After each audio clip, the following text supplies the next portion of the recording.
faithful. Welcome to the East Coast Red and Gold podcast. I'm Niners Jess, along with Ty Austin, Maddie B, and your girl Bex. It is Wednesday, April 30th. We are at the last day of April. What's up, guys? What's up? It's a good Wednesday. It is. It is. It's a great Wednesday. All right. So before we get going, we are brought to you by Faithful Gear. Get your customized Niners gear at faithfulgear209.com. Tell Robert that we sent you. I believe he is doing a Kittle giveaway. And go over to X and check him out. And again, it's faithfulgear209.com. All right, guys. So George Kittle gets extended. Third contract. Gets it done before OTAs. San Francisco continues to keep the pillars of the team around. Maddie, your thoughts? I was excited that they got this done. Got it done so quickly. Didn't linger. It was refreshing. It was zesty, if you will. I don't know. It was nice. It was just this wonderful, fun little treat. Like, oh, wow. Hey, look at that. It's not doom and gloom. It's not just, oh, somebody tore their ACL or, oh, somebody blew their patella or it wasn't any of it. It was just, hey, great news. George Kittle's a 49 for life, everybody. Yay. It was just such a nice little, fun, just a fun time. It was just a fun time. So, we know there's other ones that need to be done, which we'll talk about later, I'm sure. But for now, it was nice. It was good that they got this done. And it was good to see that they knew that this was a priority. Yes, I'm very excited that they got it done. When I saw your text message yesterday, I was like, oh my God. I was fumbling for everything, trying to put my flag out. I was actually late for work. I'm like, Please understand, I was checking the validity of that in so many ways. I'm like, are we sure this is okay? All right, we're good. Yeah. This isn't a Diana Falsini report. Right. That's a good one. I like that one. Rap shoot. You can use that. Yeah. Yes. Yeah. There's rap shoot. Yeah. Tom Pelissero with a 1 where the eye's supposed to be. Yep. Mm-hmm. That whole deal. Yeah. Tom Pelissero 0. Yeah, that would be the other. Yeah, there's a bunch of them that you could find. So yeah. And you could pay to be verified on them too, which makes it even more helpful now. It's adorable. It's cute. Good time. Yeah, this was we knew this was getting done. It was inevitable. It was just a matter of when. And George Kittle got it done quick. And for him, it's easier for all players. It's easier for them to get their second contract done than their first. They've been through it before. The angst isn't there. In this situation with George, he's been with the team for a long time. They know him. He knows them. It's just much easier. So he was able to come to the table, get it done quick, easy peasy. Life is good. Who cares about the numbers? The only thing that really matters is that he is a 49er through 2029, which is basically probably through the end of his career, which we all want. He should be a Niner for life, and that has been achieved. So it's good stuff. Couldn't be happier. And he's going to make that 10-year wall. Yep, as he should. As he should, yeah. Absolutely. Go ahead, Becca. Yeah, I mean, I can only echo what you guys have already said. It's a good thing for the team. It's good to get it done early and have it be out of the way. I think it's a positive boost for, attitude and mentals. And, George will be around the building for all of the, I don't know if he's going to be there for OTAs, but for, he's not going to be sitting out in camp and having those kind of drama things linger on or any of that stuff. This is all a positive win-win for everybody and especially Jess. Her boy is back. So yeah, no, it's nothing wrong with it. Happy to see it get done. We want you on that wall. We need you on that wall, right? Mm-hmm. That's really what it boils down to.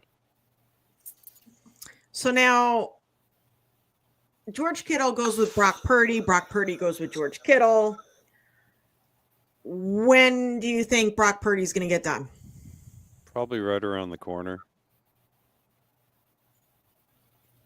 I don't expect this. I'm going to say before July 4th, okay? Like I'm not going to be like some like jump off the do some cliff diving here and jump into the water, but I'd say like by July 4th. It also seems like one of those deals that would absolutely be done on July 4th just to make those people have to work on July 4th. Fireworks.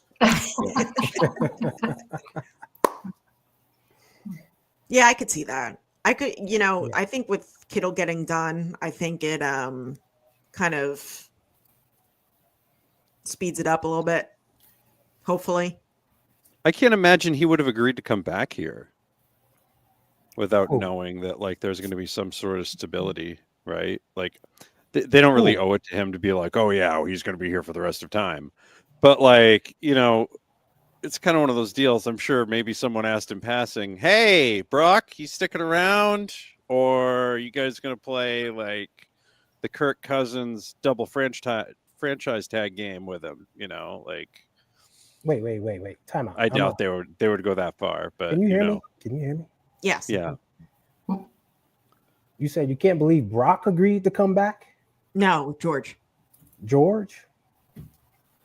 Well, George came back because he wanted to come back. Like, I'm no, confused. Well, right. What are you saying? Kind of like also that reassurance that Brock was going to be around. Yeah, I was just like kind of joking, like in passing, like, hey, like Brock's going to be around, right? Like, I don't expect that they gave him like the complete down low 411 on everything that's going on, but like you'd think he'd feel kind of comfortable with that. Like, yeah, I would want to be a 49er for life too, but also at the same time, if like he thinks they're going into a full rebuild and scratching everybody, like that might not be something that would leave him feeling warm nor fuzzy. Well, he has more common sense than the average fan. Plus, he's a I would member hope of the so. team. Like he knows. I would hope he's so. not like these people that panicked. Oh, we're rebuilding. He knows, and he knows because he's literally working out with Brock. Hey, Brock, man, how's it going? How you feeling? He has a source. In other words, Ty, what I'm saying is this should be like really like people should feel good about this. This is a good sign that everything else is trending in the right direction, right? Yeah. But it also kind of shows that whole like, oh well, there's nothing left. Like they've rebuilt everything. Everybody's gone. Like they made it sound like it was Big Lots, and they went into bankruptcy, and then the next day there was a Spirit Halloween in town. Like what in the hell, guys? Like. They switched up some contracts on the fly. This stuff happens with teams that, are good with longevity. That's how that works. It happens. You have every couple, little bit that happens there. So this is great news. This is just, again, another card you can hold up. Like, the 49ers aren't trying to do anything this year. Well, they did re-sign George Kittle to the highest, a bunch of cheapskates. He's the highest paid tight end in NFL history. That's just how it works. Like it seems like that's the majority of the internet right now. So, and you know what? And some people forget about the locking in Demo Lenore as well when we did that really a below market deal.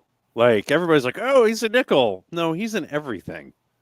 Yeah, like, he plays every single position, and that's something you've kind of noticed with this Travis Hunter thing, right? Like they're not just going to combine his salary as a wide receiver and as a cornerback and like combine them together and give them both.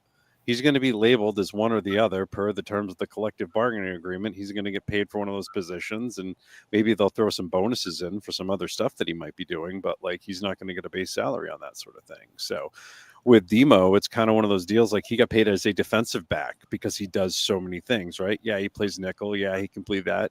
Sometimes he can be the number one when you need him to. Like he just does those things. Also, he recruits people on social media, which I think is a completely underrated skill. So yes, but they signed him so late. Yeah, isn't that an issue? They signed him so late. Why can't they? Well, like during the season, so right? Why they have to wait so long? Why they sign him so late? Notice no one said that. Why can't they sign him with 3 years left on his deal? So I guess George Kittle wasn't traded on draft night either, to go play for the Titans, since he lives in Nashville. Mm-hmm. Yeah. God. That was my favorite. I love that one. Yeah, that was a good one. Fred Warner. Thoughts? I say no. He's got 2 years left. Why you gotta give him an extension? Why is that such a priority? I think because the cap, to kind of redo it, kind of like how they did with George. Oh, like kind of lower the Well, to lower the cap hit. Yeah, they got 50 million. How much more space they need? I don't know, but okay. It depends on how much they're looking to roll over for next year, right? Like, are they looking to roll over enough next year to cover some of this dead cap that they're going to be carrying next year from some of the things they did this year? Because there's going to be like some post June 1st stuff spilling over into the next thing. So, depending on what they're doing, I don't know. Yeah, I can see that to create room, but you can also wait till next year and create more room. Like it's weird. 100%. 100%. He's going to get an extension, yes. Yeah, and it's he's going to get paid. When? I don't think I know a lot of people are saying, "Oh, you got to extend him." You don't have to do it now. You can, but it can also wait until after the season. Like he's in the George Kittle category. He's not going anywhere. Mm-hmm. So, yeah. Well, Kylie, I'm glad that you are here listening to us. Pterodome, what's going on? What's up, T? Let's see here. I know McNiner had in 2018, Kittle had a great season with who at quarterback? Doesn't matter. He's had a good season with whomever. That's what makes him so unique. Mm-hmm. Hoyer, Nick Mullins, CJ Beathard, Jimmy G, Brock, it don't matter. Yeah. He's going to play well regardless. That's why he should be a Niner for life. Like, that's why he's the best tight end in the game. Period. I agree. All right. So just want to read some quick little stats for you. 6,390 receiving yards, 2,945 yards, NFL record for most receiving yards by a tight end in their first 3 seasons. One of 5 tight ends in NFL history with 4 career seasons with 1,000 receiving yards, 7,380 career receiving yards. Hold on one second. Second most receiving yards by a tight end in their first 8 NFL seasons, 5 career games with 150 plus receiving yards, tied for the second most by a tight end in NFL history, 21 career games with 100 plus receiving yards, the 4th most by a tight end in their first 8 NFL seasons, 3rd tight end in NFL history to have registered 500 plus receptions and 7,000 plus reception yards in his first 8 NFL seasons. And that is one George Kittle. Awesome. All right. So I can't, Terno. Yeah. Oh, man. That's we right. just need the serious, suspenseful music playing in the background. Rick Diaz. What's up, Rick? George Kittle's the best tight end and in the lead. You guys remember Brent Jones? He was a good tight end, but look, we got the best tight end in the league right now. They all know it. George Kittle. That's right. Absolutely. All right. So switching gears from contracts to draft. How'd you guys like Jed York tipping the picks? About time. Welcome Tiger back, on me. buddy. Sorry. Loved it.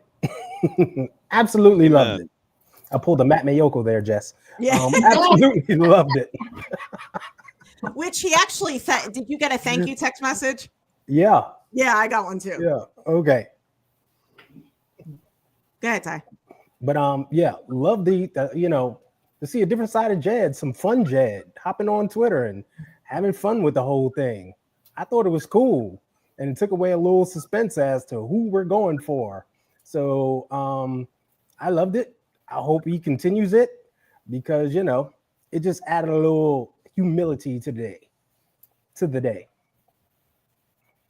Becca? I wasn't on there watching, so I really can't comment. Okay. But good that Jed is showing a softer side and a little bit engaging. So, Maddie? Thank God. Welcome back. Be like own, man. Be an owner. Be the owner of a pro football team. Like, do the things, right? Like, that's the stuff that you want to see. That was good. Yeah, I thought it was cool.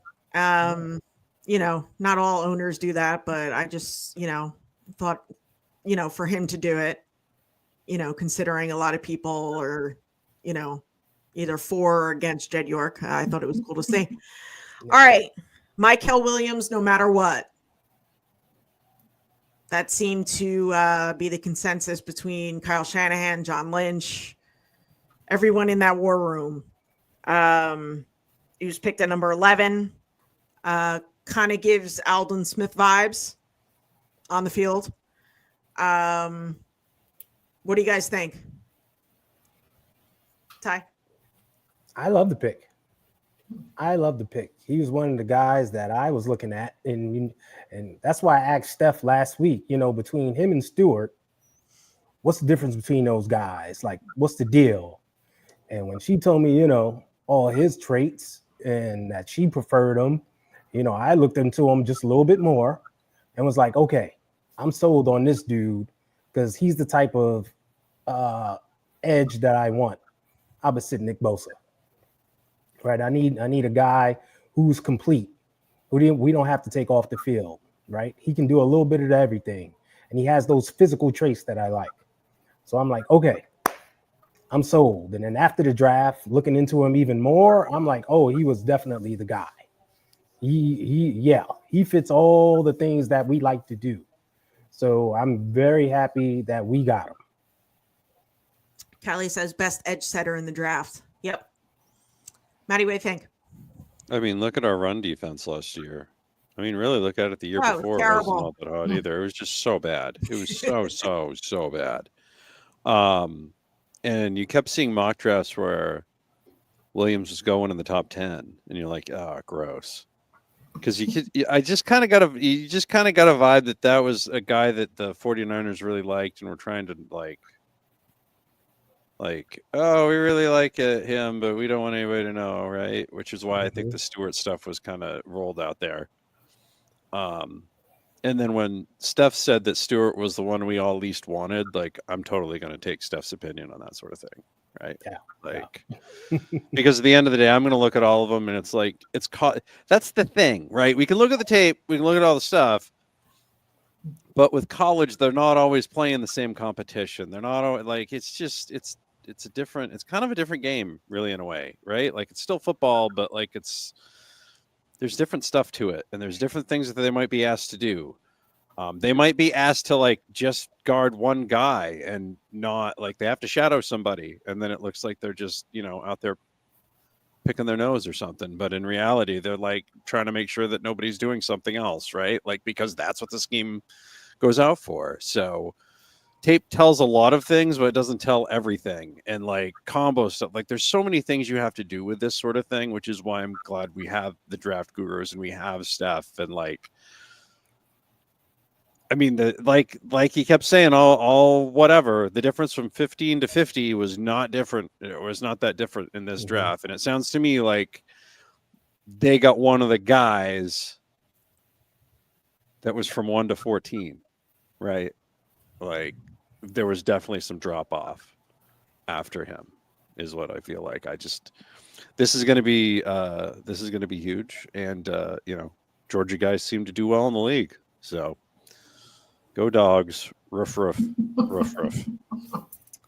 Yeah, I mean, I'm actually kind of glad we didn't move up to get him because I know they wanted to, and he wound up falling anyway. So that was because we definitely needed, in my opinion, we needed all 11 picks. Yeah. Becca, what do you think? Yeah, I mean, I agree. I'm glad he fell to us and we didn't have to spend any draft capital to move up. Not that we could have, but that said a lot to me that, you know, as the team, they wanted him so badly that they were willing to move up to take him. So that was their guy, and good for us. You know, hopefully he is as good as we think he's going to be. Hopefully they learned a lesson in patience too with this, right? Oh, we got to go up. We got to go get him. We got to go get him. Well, maybe you don't. What if you don't? Yeah. What if you don't? Well, I mean, you just said it yourself. If the drop off from 15 to 50 is, you know, after 15 is pretty steep, you don't want your guy to not be there at 11, and then you're stuck with, you know, the scraps. So I could see why you want to go up, especially if you're not giving away, you know, the farm to move up a spot or two. They said they had 20 first round grades this year in their pre-drafter. So like, I'm going to trust in most cases that at 11, they're going to get somebody on their board. In this case, they got whoever they were supposed to get. It's one of those deals that it's just something I continue to notice every year.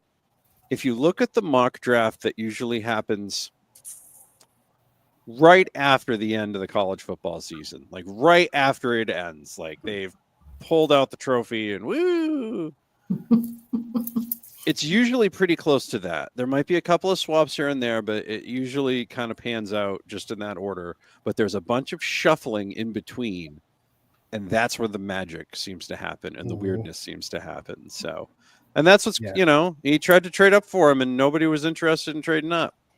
You know, Carolina wanted to get their wide receiver. A lot of people wanted to get their people, right? So teams had needs. Yep.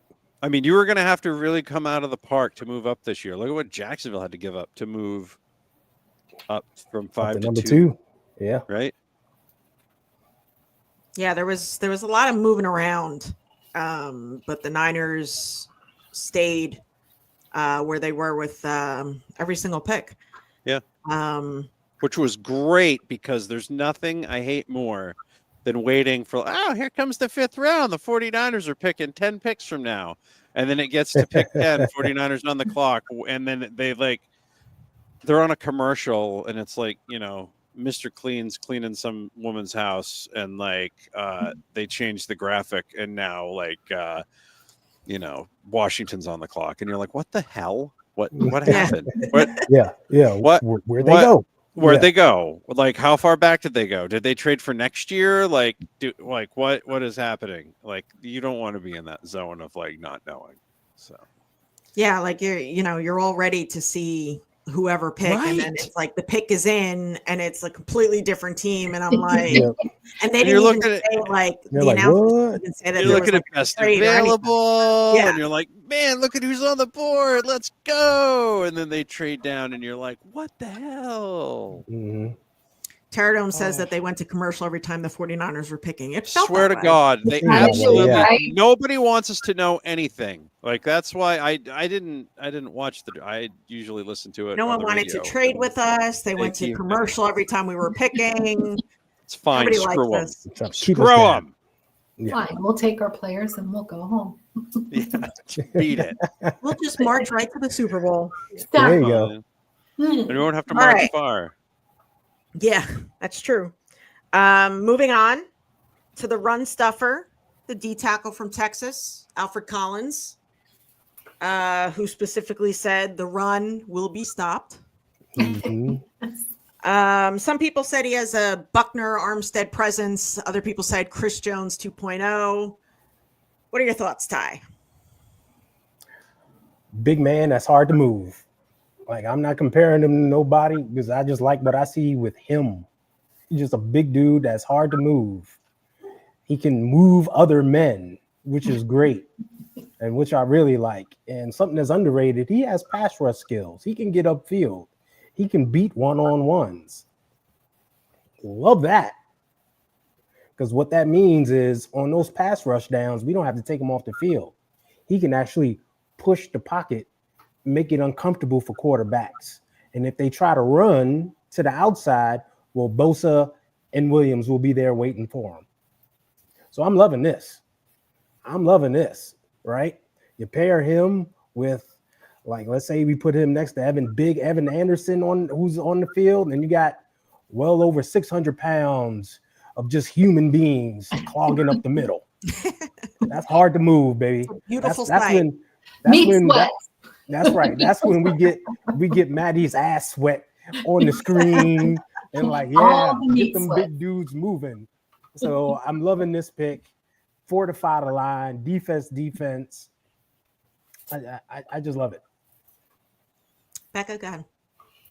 Yeah, I mean, I think that's the key point there is that he is a big dude. He is good at stopping the run, and something that we struggled with mightily, last year. So hopefully he comes out and he's as good as we want him to be.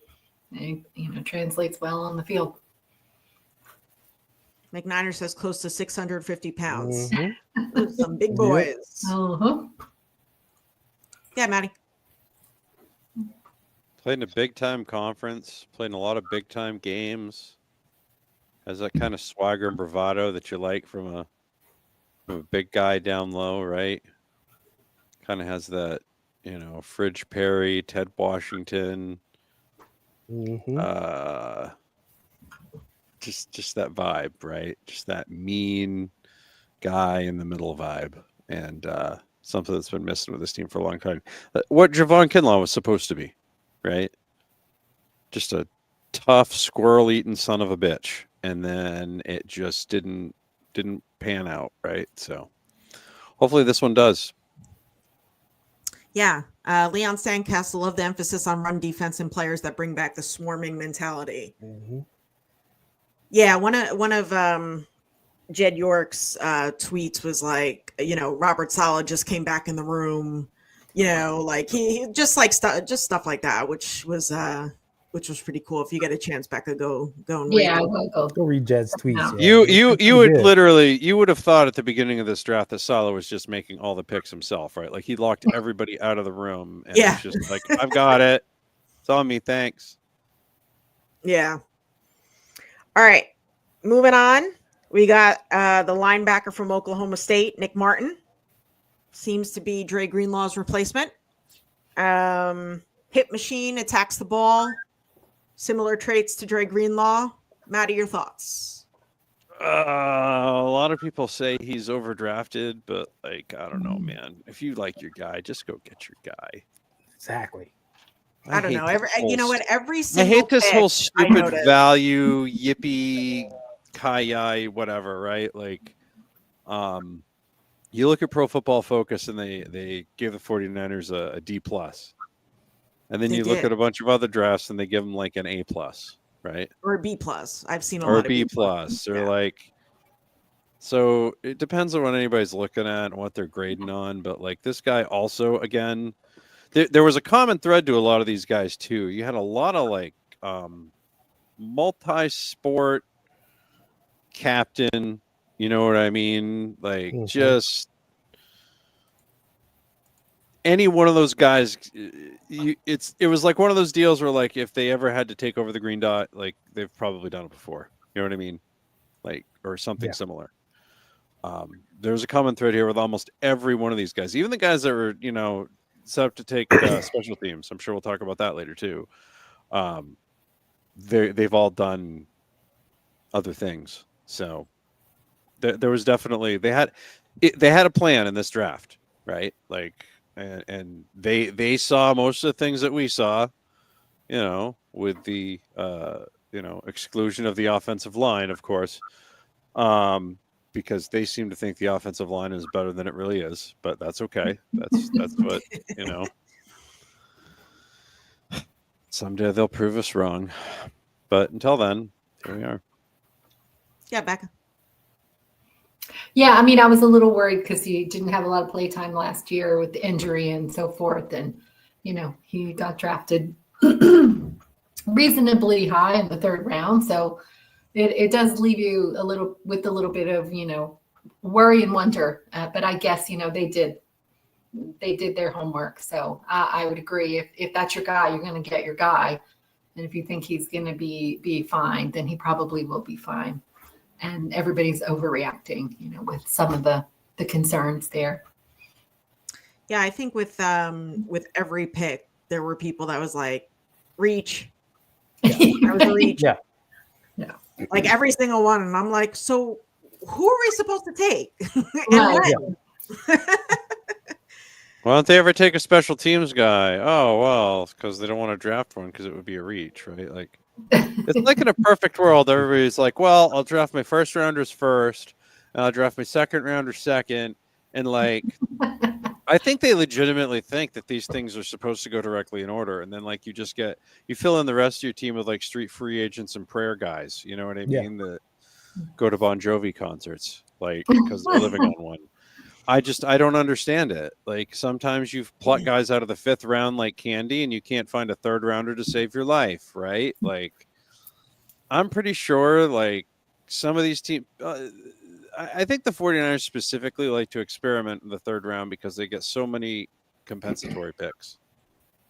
I really do. And I think they treat those compensatory picks kind of like bonus picks, and it's like they treat them a little bit like house money, which drives me nuts a little bit, but at the same time I get it. So sometimes in a fantasy football draft, you're like, you know what, I'm going to get a kicker 1 round early, right?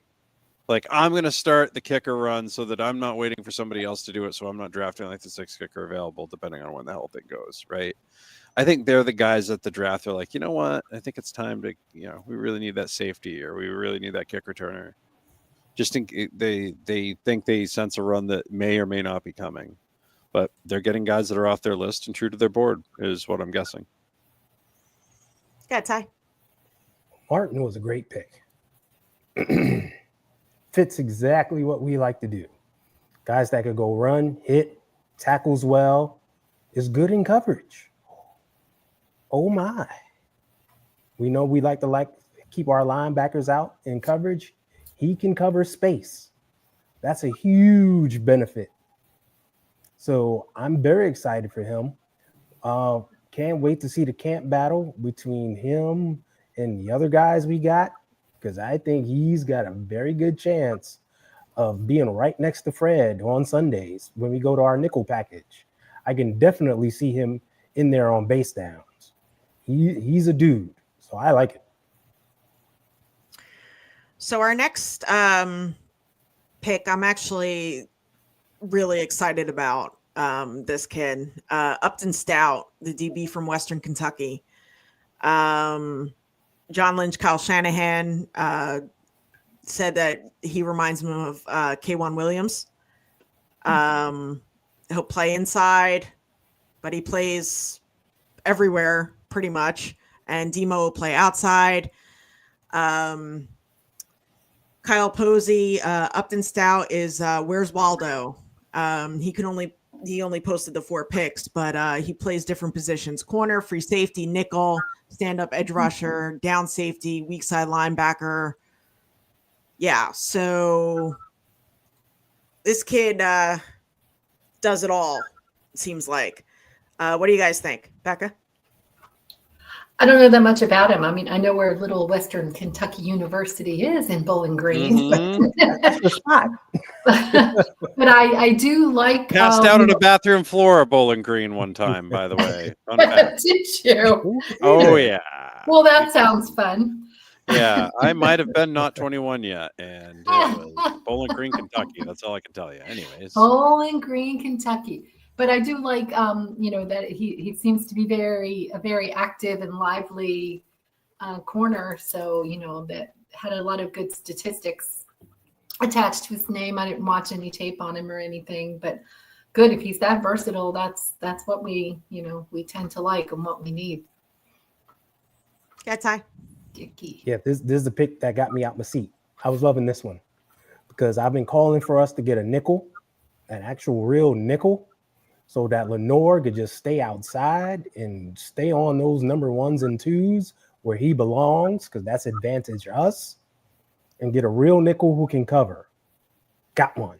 This guy is it. And he got that dog in him. He is feisty. He's not scared. He plays hard on the run. He's not afraid to stick his nose in there. Like, this dude is it. So I'm loving the pick. Had no idea who he was before the draft, but looked him up after the draft, and he's what we needed. He fits. So, yes, finally, a true nickel. Yeah, Maddie. Yeah, I felt much the same way. Just, it was one of those deals like, I don't necessarily feel like you just got to draft guys from the SEC every week, right? You can't just do that. Like, there are potentially other good football players that maybe have not had their ceilings tapped and like completely run dry, right, for a certain amount of years. So I thought it was a solid pick. And you saw in that tweet, right, he played 6 positions in the first quarter. As I mentioned earlier, clearly there was a profile and a type, right? You know, they approached us as part of the plan. We want one of these guys, and that guy was there.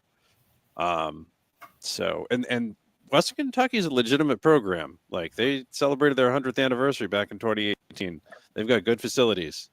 I mean, they've got Sonic at the concession stand, guys. Like, that's a power conference to me, in my eyes. Like, if you've got that type of concession going on, like, you know, you're doing all right. So I'm excited to have him, and hopefully he does well. If he's anything like K1 Williams, like, shoot, yeah, sign me up, right? Like, Yeah, so our next pick was the D tackle from Indiana, CJ West, who got the stamp of approval from Damon Bruce, who's an Indiana alum. You know, people say DJ Jones, you know, rush the passer, also can stop the run. What do you think, Maddie? I mean, he's probably a heck of a lot more affordable, right? And DJ Jones started somewhere. I mean, if that's what it turns out to be, even if he becomes a poor man's DJ Jones, super. Like, this is going to be a rotational defensive line. No matter who the top 4 guys are going to be, you're always going to be rotating guys in, right? So you basically almost have to look at it like it's a hockey team. 4 on, 4 off, 4 on, 4 off, 4 on, 4 off. Team 1, team 2, team 3. And that's pretty much what they're going to be doing, you know, all year. People are going to get shuffled up and down as part of that, but I would expect probably 13 to 14 defensive linemen maybe in that final big cut, because they're going to need that depth, because those guys do a lot of different things. So yeah. And Indiana played really well this year. Like, it wasn't some, like, you know, it's not just like, oh, isn't it a best school? Like, they were a pretty good program. So for them to dip in from a different program shows that they like what that program did.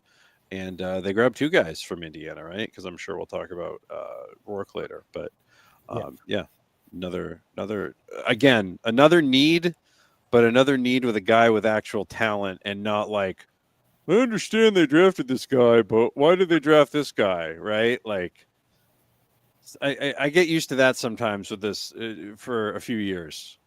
This seems like this is maybe the second year in a row where it's, yeah, maybe they're reaching, but they're reaching for guys that are good. Like, Renardo Green. Wow, they really got him early. Yeah, well, no, I didn't. He worked out okay, right? Yeah. You know what I mean? Like, I don't worry about that stuff. But this year, like, when you looked at their tape and you looked at everything, it's like, wow, how the hell was it? Like, some of these guys were just weird. Like, I think, honestly, like, in other drafts, they probably would have gone here and it would have been normal. And they would have been reaches. Like, I just think this year I think will prove to be a wild draft. This is going to be one of those years, if you, like, collect cards, like, don't throw any of them away. Just store them somewhere, because in a couple of years, like, somebody's going to bust out of this thing and you're going to be like, wow, I got that rookie card. I got that. Hold on. Yep. Right? Like, don't ship that one off to Goodwill. Give it away in a mystery bag. None of that. You know, a lot of people, I guess you could say, I took that left turn down Twitter again. But a lot of people said, you know, as far as sack production, Why are we taking these guys when their sack production is down? And, but they get a lot of pressures, and pressures create turnovers. Mm-hmm. Sometimes that's just a matter of coaching too. They're not coached how to finish. Right. And how they're used as well. How they're Texas A&M is used is very similar to how the 49ers do it. They're, I don't know how many players you can activate on game day in college, probably 472. But it seems like seems like they usually are rotating multiple guys on there. I know Tennessee is, because that was a big question with James Pierce, right? One of the guys the Falcons got. Mm-hmm. Like, James Pierce didn't have a lot of protection. Well, that's because there was 72 other Tennessee defensive linemen they needed to get on the field, right? Like, that's what some of these programs do. Look, the number one goal is the key is stop the run and have some fun. Stop the run, have some fun. We all know what that means. So for the 49ers, you can clearly see the game plan was to, one, stop the run. We're going to do that. Make these teams one-dimensional. Then we turn the pass rush loose on them. Those numbers are going to come. And these guys are going to benefit from them. When they're just going to be told, go get them. They're going to get that GTFO lesson from Kasarik. Salah's going to put them in the right position to GTFO, and they're going to go have some fun. So don't let the college numbers fool you. Just look at their traits. CJ West, built low, built like a tank, built like a wrecking ball. Can beat double teams, split them, get upfield. Quick and light on his feet for a big man, which I like. Reminds me of some savvy vets that used to play in this league. He's going to get his numbers. So just wait and see what they do under our tutelage and program and watch the results. Yeah, Becca. I think my favorite part, and I think Terradome had I think it was Terradome, one of them, or maybe Callie said it in there, was his quote. I'm just here to punch sinners in the mouth. I'm like, if nothing else, we've got all the attitude. Feisty, spunky, big dude, another big guy for the line. So go get it. Yeah. Remember what Wooderson said about the dude from Texas, right? He just sweat, and more sweat, right? Like, yeah, that's right. The meat sweats. Another one. All right. Wide receiver, Ole Miss, Jordan Watkins. Thoughts? Really good pick. The guy, I cannot remember, like the name escapes me who he's playing next to. But if you go, if you looked at his quarterback, who was, the Giants traded up for, almost a ton of his tape worthy highlights. You know who's making the catch on those? Yeah, exactly. Jordan Watkins. Yeah. So that leads you down one of those other rabbit holes where it's like, wow, why is this guy in the 4th round? Right. But it fits. So, but he's a wide receiver and it's Kyle Shanahan. So we won't see him until 2026. So we really don't need to unfortunately. talk about it much. Yeah. This year's going to be different. He'll be out there. Okay. We need him. Ask Jacob Cowing about that. Yeah. No, we need him because there's the depth chart right now is going to be Jennings, Pearsall, and Cowing. Yeah. So we're going to need him out there. But he fits the mold. We saw this last year. What did Kyle do? Get 2 good running route receivers who are fast and have good hands. Carry over this year. I'm going to get a good route running receiver who's fast, has good hands. Fits what he wants to do, fits what our quarterback likes. Guys who run good routes, fast, have good hands. It fits and makes perfect sense. And thinking of the future, we don't know Juwan Jennings' status, We know BA, he might be out for a number of games this season. We need a guy. He fits perfectly. So hopefully he can come in, grasp the offense quickly, and help contribute on the field. Yeah, Becca. Yeah, he's a fifth-year senior too, which seems to go along with some of the things that they've been doing, is picking guys with a lot more play experience as well. Very true. And I think I also saw he had some special teams experience as well. I don't know if he'll get any time there, but we'll take all the help we can get there too. Yeah, that's for sure. Jordan James, the running back from Oregon, not speedy, but he could come out of the backfield and catch some passes. 1,267 yards, 15 touchdowns last season, 0 fumbles in his college career.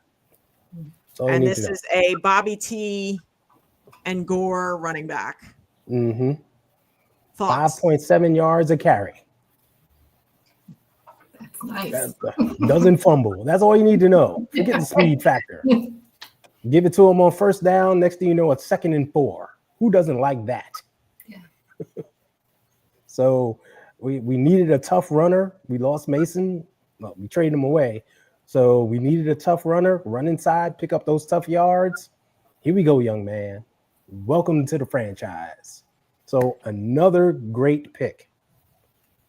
Yeah, Kyle loves him already. 0 fumbles. Yeah, it's the same thing. You're avoiding turnovers. You had to replace Jordan Mason. You're 100% right. And they did kind of lose him. And the reason they lost him is because they had to play him so damn much that he played well and everybody discovered how good he was. So they weren't going to pay $5.3 million for him to sit behind Christian McCaffrey. So not in a roster purge year. So yep, they did lose him and they needed to replace him. And this was a guy that they targeted and felt fit the scheme. So if Bobby and Frank like it, I have to get behind it because they have forgotten more about running backs than I've ever learned. And I've been watching football since 1985. Yeah, Becca. Yeah, I can't argue with any of that. I mean, if Bobby and Frank are picking this guy and he doesn't fumble, I mean, come on, and yard per carrier like that, hey, let's go. Good for us.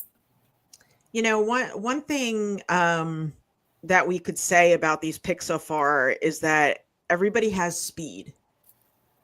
And this leads me to our next pick, which was Marquise Siegel, the safety from Kansas State, who's also fast and versatile. Ty, what do you think? Finally, this is my other happy pick. Finally, we got a true free safety. I was tired of us. I've been saying it for years. We need a true free safety. We always get these strong safeties and say they're interchangeable, blah, blah, blah. We needed a real free safety, a guy with some range, who knows how to play the ball in the air, can get your picks, PBUs, and be the true definition of safety, help protect the back end. Very happy with this pick. Turns out we need a safety badly. So getting this guy is like a blessing. So I'm very happy with it. I'm hoping, Saleh just puts him in the right positions, and I think him and Bradley will, because they know what to do with a guy like that. They both have had a guy like that in the past who he turned out to be pretty good. So, yeah, I think this is a great pick for us, and I can't wait to see him out there on the field. Yeah, and just a little update as far as Malik Mustafa. They said that he tore his ACL, but then the article from Nick Wagner had said that he damaged a graft that was put in there in 2022. And this is a tweet from his mom. Don't be surprised if it's more like week 1 return, but hoping for mini camp. Stay faithful. So yeah, I mean, we'll see. I mean, moms know best. Yep. So we'll see what happens on that. Maddie, go ahead. Yeah, because it does look like he's gonna get a little bit more playing time than probably expected. So again, coming from a pretty good program and plays well, fits the scheme, fits the draft plan. They were pretty pumped about him. So, and Ty, you're 100% right. Like, I can think of 2 or 3 games right off the top of my head that would have looked a hell of a lot different for this team if there was an actual free safety out there, providing actual help on deep balls, as opposed to just waving and being like, "Hey, you should probably cover that guy." Mm-hmm. Yeah, Becca. Yeah, K-State is right where my sister lives, so they were pretty pumped about this guy getting drafted and talked a lot about how good he was, in his playing. I think he played there part of his time, but my nephews were all pretty pumped on this pick that he was really good. But I haven't seen tape on anybody or anything, but absolutely we need the draft plan that Matt, you keep saying that they're just plugging all the holes with every one of these draft picks, and it seems like the players that we're picking up are going to do well, especially having Salah back and those guys. So looking good so far. All right, so quarterback Curtis Rourke, Indiana. Probably going to be a redshirt year. Is rehabbing his ACL. Your thoughts on this pick? Let Becca go first for once. No, she went first a couple of times, but let her go. I mean, I just feel like we have enough picks. Why not pick up a quarterback if you like him and you like something about him? You've got the pick to expend, and kind of like the Brock Purdy thing, let's just, hey, he's out there. We like something about him and think maybe maybe we can develop that into something. They clearly like something about his playing style or think he's got potential. And they're, that's what this team does. They'll pick somebody up, keep him around a little bit, and, turn Mr. Irrelevant into a starter.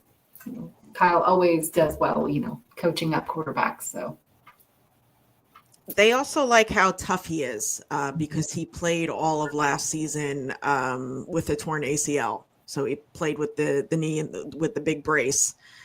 Go ahead, Maddie. Well, Kyle does love him some injured quarterback. So that's one thing that he likes. He enjoys, and he is totally down with that. If there's a game in Green Bay at any point in time, I guarantee you Curtis Rourke has a chance to start that bad boy.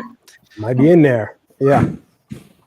Anyways, I think they should draft a quarterback literally every year. Always. Like, you just never know.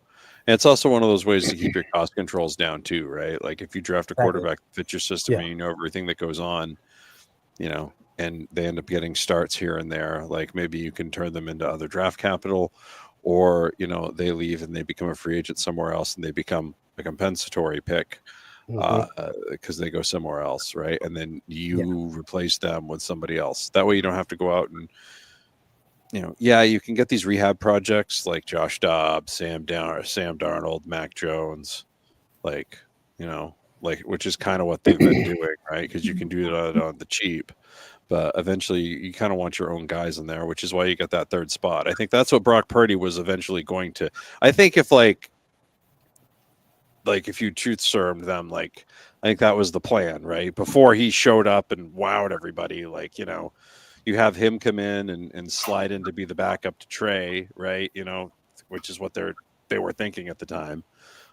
Then you've got 2 cost control guys at that position, and then you can just rotate that next one in every single year. You have somebody else in that third spot.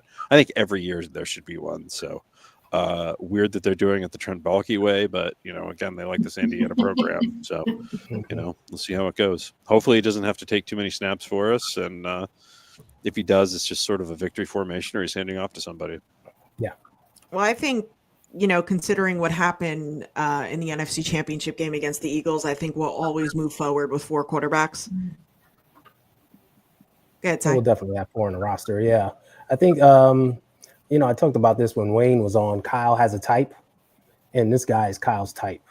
Just delivers the ball on time, pretty accurate, not flashy. We'll just put the ball where it needs to go. So He's got that going for him, and he's big and tough. So we know he can take a hit or two, which Kyle likes. Remember CJ Beathard. And also, I think, Matt, you hit the nail on the head. I think this is also partly because for the past few years, we've had this revolving door at backup quarterback, right? And we always sign these guys to 1-year deals, then they're gone. Then you got to repeat the process. Like, finally, let's get another rookie in here that fits what we do, and we know he's on the roster for another 3-4 years, or maybe beyond, if we can keep him. So it gives you some security at backup and one less thing to worry about every season. Leon Sandcastle, love it. Great anticipation, layered throws, great timing. Yeah. IR him for a year. Then they can trade Mac after this year for a mid-late pick. All right. Connor Colby, guard from Iowa. Go ahead. Big dude with experience at multiple positions. Don't be surprised if you see him in the mix battling in camp somewhere, right? And who knows what his future holds, but I think he'll be on the roster, to be honest with you. I can see him starting at left guard. Mm-hmm. Yeah, Becca. Yeah, I was just going to echo what Ty said. I when they picked him, the one thing I read was that he played multiple positions. So I was like, they're looking for the versatility to move around and be able to execute in different positions. So I thought it was a good pick. Finally, we're going to address some of the O-line, and we got a guy that's got a lot of, different experience in different positions. So I liked it. Yeah, Maddie. Yeah, I mean, anytime you draft a guy from Iowa who's healthy, I'm excited about it. So it's pretty good. Coach Ferentz runs a really good program out there. Yeah. They're expected to act like grown-ups and stuff. So, he's coming in already trying to act like a professional and do the things. They got to, in worst case scenario, they got to replace Jalen Moore, right?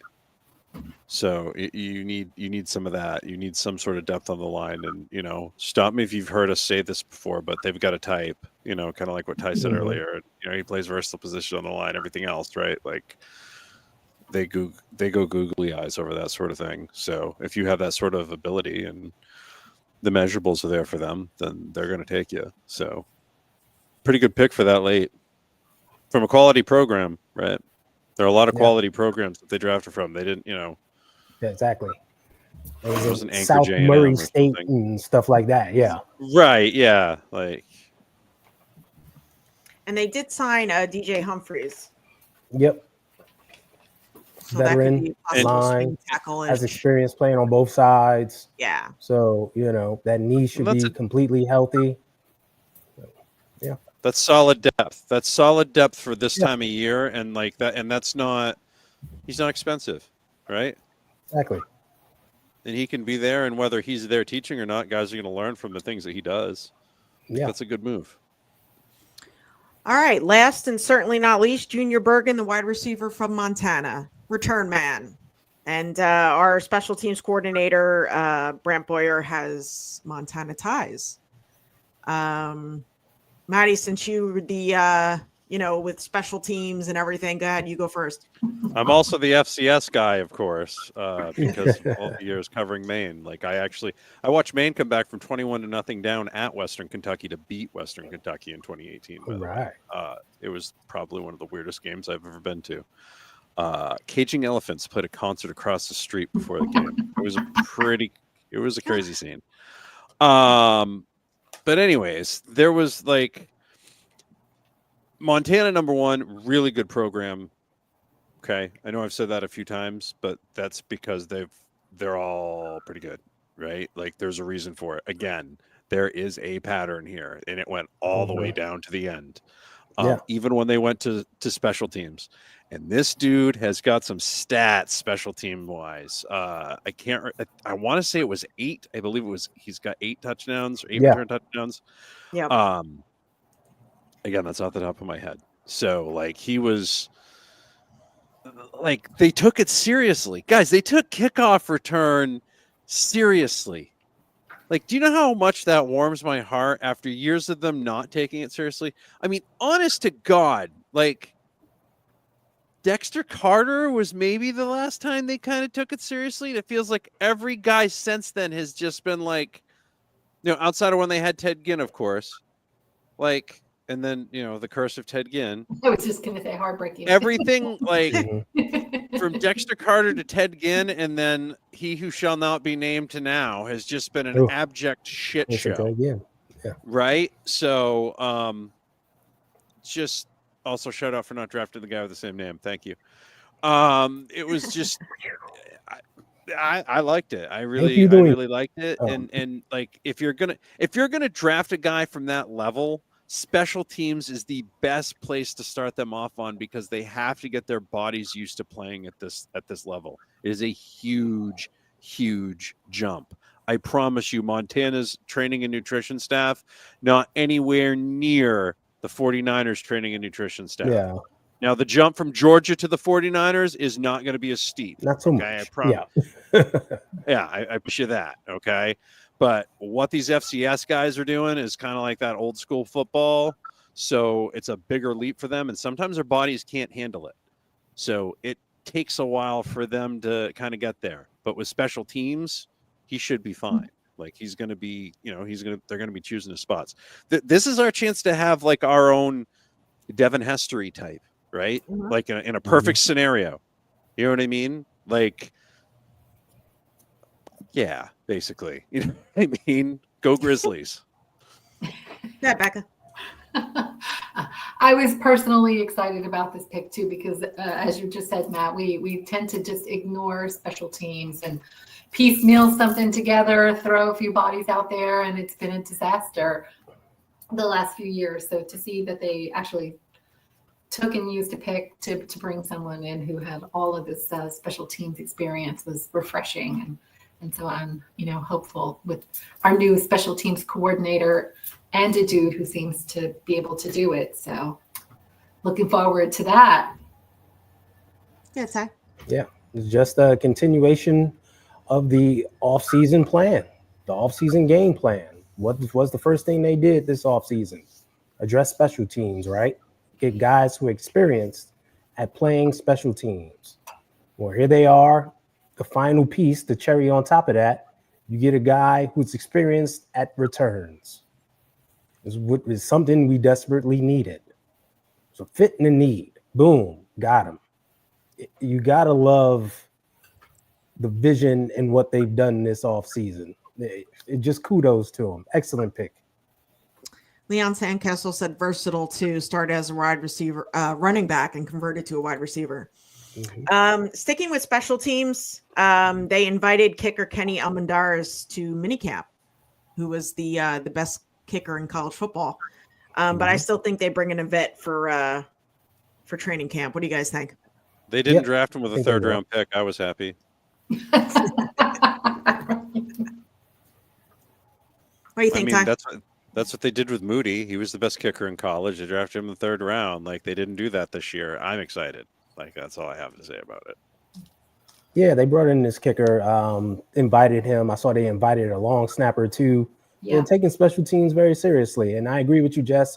I do believe they'll find another veteran that's out there, bring them in, and have a true open competition, which is something, we said they would do since the season ended.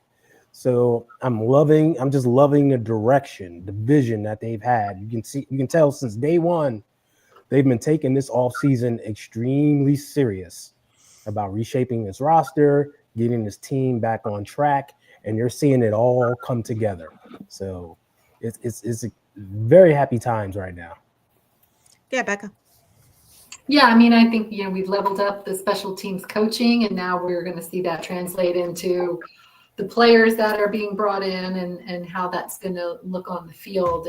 It's not just going to be, well, this guy can do it this year and see how that goes.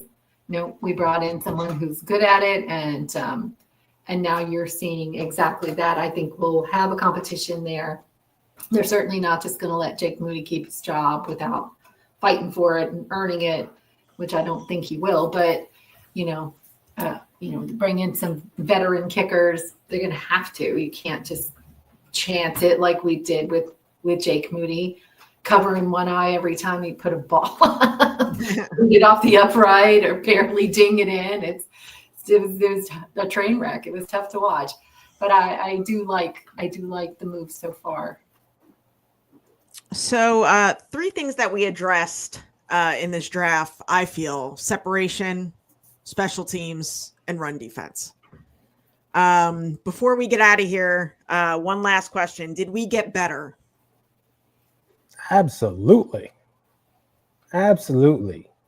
Address the biggest need, defensive line, just the front 7. Look at those first 5 picks. That's all front 7 right there. Like, address that. Got tougher up there, younger, tougher, quicker, faster, all that good stuff.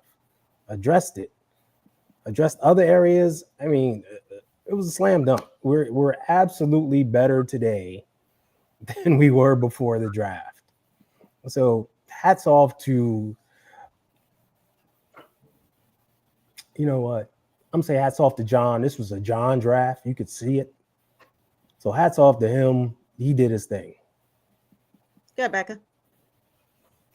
Yeah, I mean, I agree on the D-line side, and I also think special teams as well is, those 2 areas for sure. They spent a lot of time and energy and picks on addressing that in a big way. And I forget what the other one you said was, but yeah. As it goes, it seemed like they really tried to address every need that we had with some of the picks. And so that's encouraging to me, that they're paying attention to where the holes are, where the gaps are, and really putting time and energy and picks and people and into revamping that whole thing. Maddie? Yeah, we definitely got better. Like, did anyone see that run defense the last 2 years? Right? Like it wasn't just Steve Wilkes, it wasn't just Nick Sorensen. Like, the talent also wasn't that great either, right? They weren't put in a position where they could scheme anything to do what they could do. This was what one person that's been around the game a long time called to me a TJ Maxx draft, right? You go to TJ Maxx after they got their shipment and you really try to get all the things that you possibly can before everybody else jumps in to get the other stuff, right? Like, this was a perfect draft for a team that had been missing, they're short 3 first-round picks from 3 years, or 2 first-round picks, right? That were traded. 3 if you count the fact that they traded one for something else. Just kind of one of those deals, right? So they had to get caught up a little bit. And this was the perfect draft to do so. And they put in the effort. You can tell they put in the effort to look for the right guys and look for the guys that would fit and keep that run through a brick wall mentality and fill needs at the same time. It didn't look to me like they moved their board to fill the needs so much as like they filled the needs while staying true to their board, which I think is super key and is what keeps franchises afloat for a very long period of time, because they're not lying to themselves. And it was very clear that this team, outside of offensive line, wasn't really lying to themselves, but they drafted somebody late that is probably going to contribute right away. So not too worried about that either. They had offensive line on their board. It just didn't fall the way they wanted. And then they got him and they got Colby and they got Humphries. They stuck to the, like you said, they stuck to their board and was like, the 3rd round is the perfect example. You had 2 very good offensive linemen falling, and they were right there. And the Raiders took them both right before us. Right. So then it's like you look at your board. Okay, we got this guy high. Is he in need? Yes. We have a need at that position. Boom, you go get them. So I just think they stuck true to what their board and their needs at the time of their pick. It's not where you're drafted, it's what you do after. Exactly. I've said that, this is a draft that they needed to hit, and I believe they did. And and time will tell as far as how they perform on the field. But I think it will be definitely a good thing. All right, let's go to that hurry up offense and the 2-minute warning, please. I didn't get ready when you said it the first time. You gave me the cue, and I totally missed it. Okay, here we go. Go ahead, Becca. Well, obviously, congrats, George, on the extension, and congrats, 49er fans in general. We get to keep our boy for the rest of his career. I think it was a good job on the draft from the team, getting the pieces and parts in place that we needed. Let's get Purdy's contract done sooner rather than later, and let's look forward to rookie minicamp. Go Niners. Go, Maddie. May 14th, our long national nightmare ends, and we actually know when our team will be playing. Oh my god! Where we'll be going to, where we'll be traveling to. Oh boy, the places we'll go, today, right? And the things we'll do. Right? That's 2 weeks from today, May 14th. Be there, be square, and don't forget, get your 49er season tickets for me. That way you can get your food and your drink included with your tickets. Yes. Good, Ty. NFL. We do not need a presentation for when the freaking schedule will be announced. Just announce it. We don't need people on stage doing all this. No, stop with the theatrics. Everything doesn't need to be a show. Exactly. Just give us the darn schedule. Okay. Thank you very much. And go Niners. We about to kill it. Shout out to everybody in the chat. You guys are awesome as always. Congratulations to George Kittle and family. This I'm happy with this draft. Like I said, it's not where you're drafted, it's what you do after. Like Maddie said, schedule is 2 weeks from tonight. We will be chatting about it in 2 weeks, but we will see you next week, 8 p.m. Eastern, 5 p.m. Pacific. We are the East Coast Red and Gold podcast, and that's it for us. Go Niners. Go Niners. See ya. Niners. And of course, for the upstart 49ers, they're 6 yards away from Pontiac. 3rd and 3. We'll see a pickup sometime on the right side, possibly. Montana looking, throwing in the end zone.